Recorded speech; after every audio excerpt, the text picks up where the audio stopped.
Hey friends, Pastor Josh here, and this is the weekly update for Redeeming Grace Church. It is June 27th, 2022. I'm sitting out on my porch, and I got a lot of things to cover with you very quickly. A lot of events that are coming up that I want you to be involved in, but there's a lot of them. So first of all, we just want to celebrate the fact that at our family meeting last night, we agreed to enter into a ministry partnership with Freeway Ministries.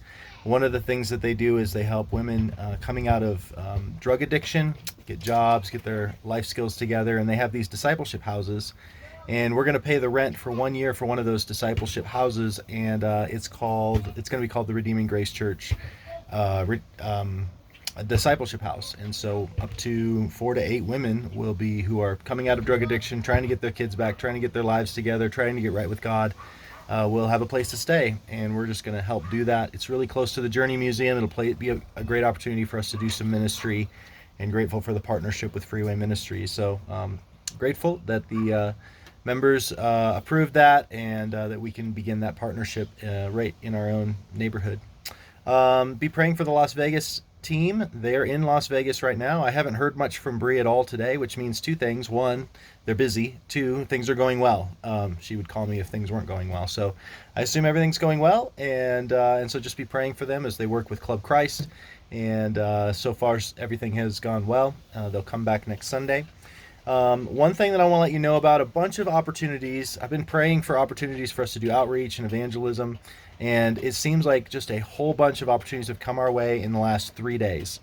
One is that Hannah Trapp's older brother, Josh Trapp, works at a camp in Montana, and one of their camps, they take some of their high school students on a mission trip. So he's just organizing a mission trip for a handful of high school students, and they're going to come here to Rapid City, and he asked me if there was something they could do. So what we've done is we've booked the block party trailer, and we're planning to do block parties July 4th, 5th, and 6th, all at the ministry center, just right in a row. And then what I'm going to have this team do is hand out flyers during the day, prep stuff for the evening, and then do a block party 3 nights in a row. That seems to actually be a really effective way. I've heard that from another church that does 3 block parties in a row in the same place, and it seems like you get a much better turnout, and often you get repeats. And so the thing is they're able to staff about 2/3 of what's needed for a block party. So I still would love to have you be involved. So if you are available on July 4th, it'll just be us. Their team doesn't come in until Tuesday, but we had a July 4th event last year, block party, that was really fun. So I would love for us to do that again, and then that team will come in Tuesday, and we'll do another one, and then one on Wednesday as well. That's the plan, and so they'll do a lot of the legwork, but we still need probably 5 or 6 additional people just to staff things, and then obviously we would love to have just people to come and hang out, to bring games. So it's going to be 6:30 to 8:30, all 3 of those nights. On the first night, we'll stick around for the fireworks that get shot off really close to the Journey Museum and the Ministry Center, more importantly. And so if you're interested in being part of block parties the 4th, 5th, and 6th of next week, let me know, because we need some help pulling that off, and I think that's going to be a really fun trio of block parties. And if you can come to one night or multiple nights and help out, then I think that'll be great, and we'll have opportunities to even invite the ladies that are part of this Freeway Discipleship House, which is right around the corner, so we can already get to know some of the people that we've just entered into partnership with in ministry on. That Saturday then, July 9th, is when we have our regularly scheduled neighborhood breakfast. So we have another outreach opportunity on that morning from 8 a.m. till noon, I think it is. And so if you're interested in being involved in that, it's a great opportunity to just sit around the tables and talk. Or if you're more of a task person, to cook and clean and do setup and all that kind of stuff. So let Bob Hayford or myself know if you're interested in that. Then on July 10th, we have a church picnic at Canyon Lake Park. So the Copers booked a pavilion there, and so we invite you to stick around after service on July 10th and have a picnic together.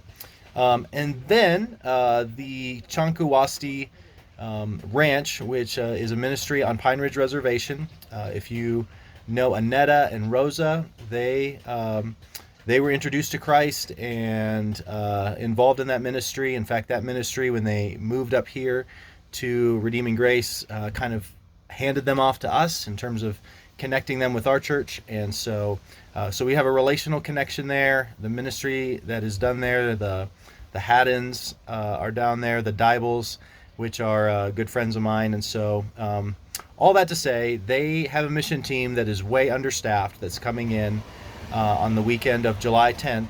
And then they need help staffing the camp that they're going to do July 11th, 12th, 13th, and 14th. So 4 days, 8:30 in the morning till 2:30 at night. They have some training on July 10th, Sunday evening, and then the camp runs throughout the week. They do provide lodging. I think they're also okay with people just commuting back and forth. So we have an opportunity to do some kids ministry on the reservation July 11, 12, 13, and 14. So that's a lot of stuff that's going on. 3 block parties, neighborhood breakfast, picnic, and then a week of camps down at the reservation at Chunkuwasti Ranch. So if you're interested in getting involved in any of those things or all of those things, that would be amazing. I'm going to try to be as involved in many of those as I can, and would love for you to be a part of that if you would like. The last thing is that this past Saturday, you should have gotten in your email a giving statement for the first 6 months of 2022. We try to do that about quarterly. There's just a button that can be hit, and our financial administrators are able to just send out just generic statements. And so hopefully you received that on Saturday. Look it over, make sure it's accurate. And if you didn't receive a statement in your email, then that's an indication that we have no record that you've given anything. So if you didn't receive it and you think that's an error, or maybe you have always intended to give and just haven't yet, that's what that's there for. So not meant to pressure anybody, but just to be accurate in our records, and then also to make sure sometimes you can just you intend to give and you just forget to. So I think that's it. Let me know if you want to get involved on any of these things. Please let me know if you can help with any of them. And praise God that He has been answering our prayers for opportunities to minister, to reach out, to get to know our neighbors. And it's going to be a lot of work. The next 2 weeks are going to be super busy. But I'm really excited about it, and I think God is at work. It's pretty neat how these things have come together. And I'm just praying that there's enough of you that we can pull it off and do it well, and actually relationally connect with people without being burned out. So pray for these next 2 weeks and all the things that are going on. And if you can jump in on 1, 2, or more, then I would love that. Ministry is always more fun when we can spread out the work and we can do it together and we can have a lot of fun together.